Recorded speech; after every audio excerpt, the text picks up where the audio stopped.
Azərbaycan xalqını salamlayıram. Mən antiterror şəhidi Mehdizadə Mirpaşanın atasıyam. Mən buradan birinci Cənab Prezidentə, Silahlı Qüvvələrin Ali Baş Komandanı İlham Əliyev cənablarına səslənirəm. Mənim oğlumun 44 günlük vətən müharibəsində döyüşə başladı. Yaralanmışdı, yaralandı, bir ay 5 gün hospitalda yattı. Sonra kadar bu Ağdərə döyüşünə kadar, lokal karakterli Ağdərə döyüşünə kadar, o döyüşe kadar geldi. Benim oğlum bu arazide şehit olub. Ağdamın Papravət deyilən yerinde.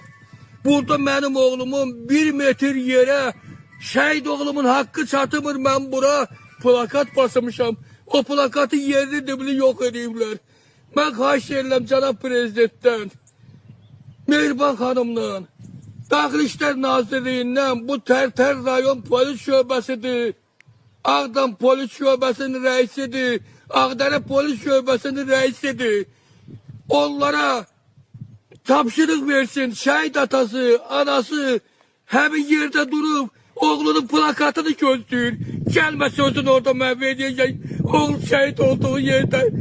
Benim oğlum plakatın yerini devini yok edeyimler. Gelmişik ziyarete yoktu yerinde. Çok aşırılam. Azerbaycan'ın hürriyetli oğlanları o sözleri desinler. Şehit atası bir tane şekille teskinliği tapır. O şekili de yok edeyimler yerinde yoktu. Şimdi gelmişik şekil plakat yerinde yoktu. Gül çiçek kucağımızda ziyarete gelmişik taba benim. Ben oğlumun plakatını, oğlum şehit olan yerde ata anayla birlikte gözlüyorum. Gelme sözümüzü burada məhv edeyim, intihar edeyim şey.